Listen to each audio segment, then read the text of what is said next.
Hello everyone, as usual it's me Pavlo, and today I've got for review FiiO DM13. Yet another interesting product by FiiO from their lineup of retro devices. So you already know that FiiO released cassette player, CD player and turntable. Also they are planning to release a radio. And I was really excited with their cassette player, and I still use it. And even more excited, I'm even more excited with their turntable and CD player. Turntable will be a subject of one of my next reviews, but for the CD player, I'm really interested because in my life I skipped this period of CD players as media, because I started with vinyl because it was the main format available in Soviet time, widely available, because cassette players and reel-to-reel players were pretty expensive. Then I've got tape player, portable one, and then I've got a pretty big collection of cassettes. And I skipped CD as a media, because I didn't have money for the CDs because they were pretty expensive here. So from cassettes I transitioned to the files like MP3s and FLAC and so on and so forth.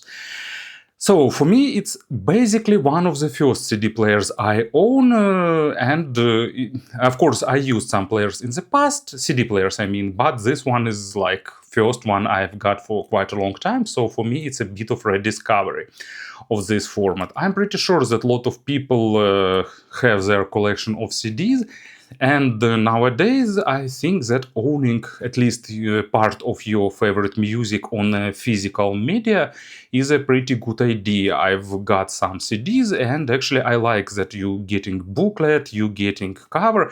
Actually the same story as with vinyl, but vinyl is more expensive and CDs are more affordable and occupy less space, easier to use. So DM13 is really interesting product. And what is also I like here, that FiiO really did their best to create a device with good sound. It uses dual CS43198 digital to analog converters. It has good amplifiers that delivers up to 600 milliwatts. It has Bluetooth version and a lot of different extra features. I will tell about all that in this review. But also it has a nice price, because price is from $150 to $170 plus minus depending on color, feature set and so on. And it's like normal amount of money that one can spend on on a hobby, on the not essential thing to get the new experience. So let's have a closer look. Package is pretty small, it's slim, made of simple white cardboard, and despite silver version being printed on the box, I've got a black one, so you'll get appropriate sticker. Not much information on the box as usual, but of course we're most interested in the contents of this package. So, quick start guide, really quick. Device itself, warranty card, and in the accessory set you'll get coaxial digital output adapter and the USB Type-C cable. So pretty minimalistic set of accessories, but what else you need here? There are different color versions of DM13, silver, aluminum one, white, red, there's black, and also versions with transparent windows on the top lid. A lot of people really like to see the disc spinning inside. I'm not such a fan of that, so for me version with full metal lid is pretty okay. I like the logo on the top panel, and overall, as you can see, player is somewhere in between a big portable device and a small desktop one. Of course, you can carry it with you. It's not as small as players we've seen in the golden era, but considering digital to analog converter inside and pretty powerful amplifier and the need of big battery, I think it's a pretty nice trade-off. You can use it as a portable device, or you can use it as some kind of desktop CD transport. Anyway, let's talk about the controls. On the front we have a screen and two headphone outputs, single-ended and balanced one. On the top lead we have control buttons, so this one is turn on and off.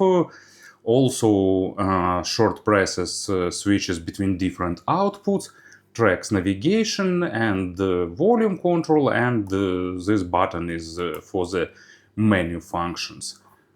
Then we can open the top lid. I'd like to see a bigger opening, but anyway, it's really good that internals are made of aluminum, and there is plenty of space inside to accommodate the CD without the risk of scratching when when device is shaking or something like that. And on the back you can see a lot of things actually. So balanced line out with Pentacon connector, so you can connect it into the balance amplifiers. Then regular line out, coaxial or optical output, then which is pretty good, so you can use it as digital transport if you'd like. Then USB recording function, actually not sure about usability of that. You can insert USB-C flash drive, or you can connect it to computer and copy the contents of disk in the WAV format. It sounds pretty nice, but with one drawback, it's done on the 1x speed, so you need 60 minutes to copy the CD.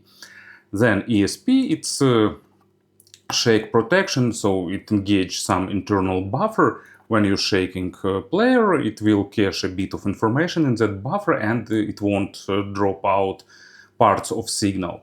Main issue here is that this buffer is lossy, so if you turn it on, you losing a bit of sound quality. I didn't experience like really huge audible drop in the quality, but anyway, if you are audio perfectionist, it's better to keep it off and not shake this player too much. Then power input to charge the battery, or if you activate desktop mode, it will bypass internal battery and will power only from the external source, which is a nice feature if you use it as digital transport. Of course, the perfect situation would have been if we have some kind of remote control, but unfortunately it's not here. So it's not a perfect CD transport, but anyway, still pretty usable in this aspect. Usually I've got about 9 hours of listening from the balanced output on the regular volume. So let's see everything working together. So let's get some compact disc, put it inside, and when you turn it on, you can see this caption about reading the disc. It took about 10 seconds during the boot up, and playback is started. And actually you can even see that it remembered the last position where I've listened to this compact disc. So pressing this button changes repetition mode. You can also store favorites with this button. Then here is battery charge, pre-output, no repeating disk, desktop mode off, and also stuff like that. So USB out, SPDIF out, Bluetooth out, preamplifier out, so you can select which output you'll need. And if you activate Bluetooth out, pressing back button, if I remember right, will enter it into the pairing mode, so you can pair it with some headphones.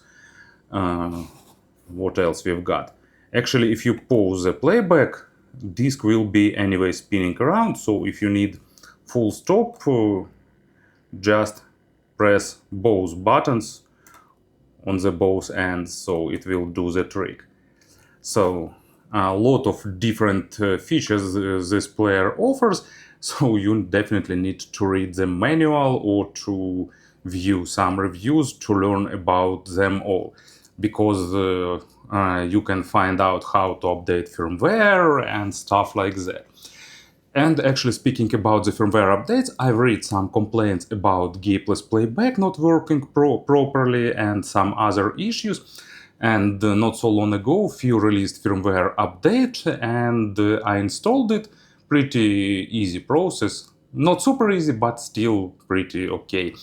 And with that update, I got no issues with gapless playback, at least with my Pink Floyd CDs that I've tried with it. I can't say for them all, but I didn't experience any issues in listening to music with this player.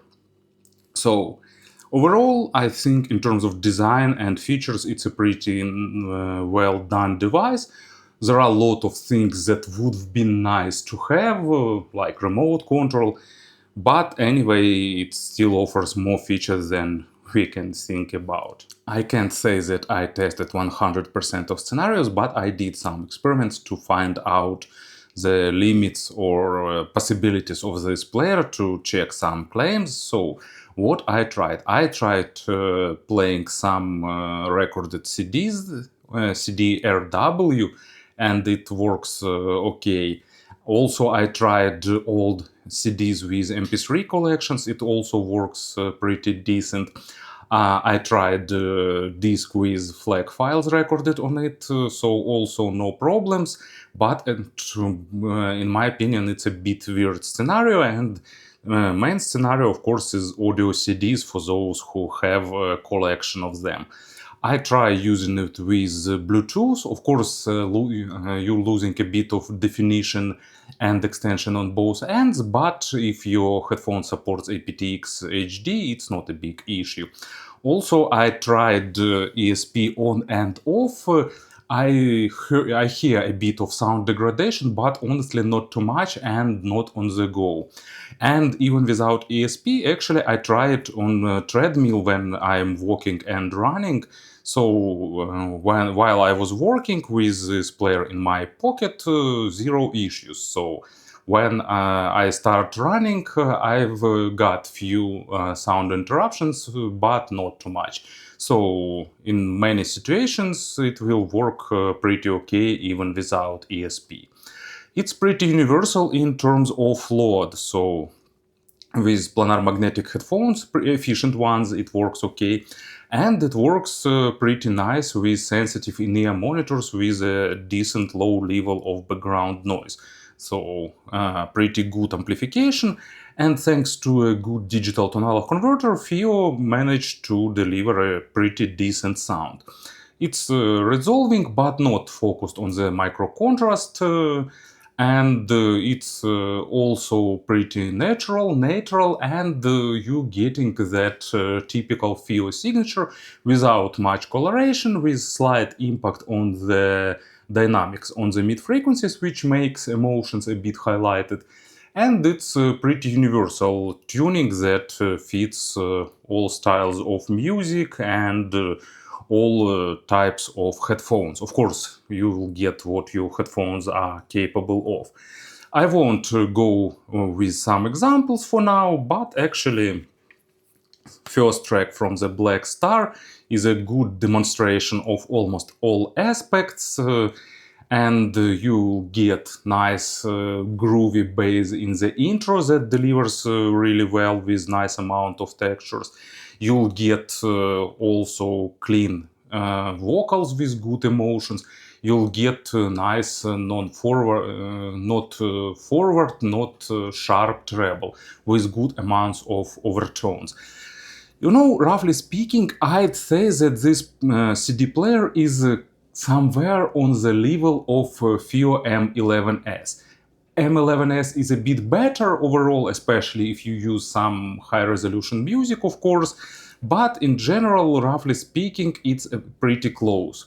I tried to hook it to some amplifier, actually not some amplifier, I tried to use it with my new Prime IDA6 which works with my ELAC speakers, and I've got good results.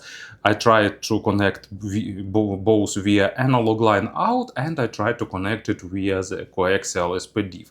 It worked really great. So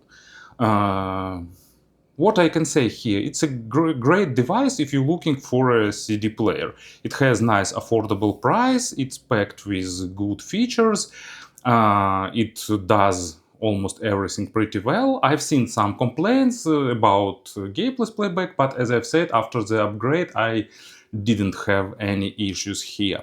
I can't say that it's a 100% issue free, but in my usage and despite whatever I tried to do, it did a great job delivering everything. So I'm really satisfied with this player, and the only thing I want is some remote control. Thank you for listening, thank you for your attention, and have a great day.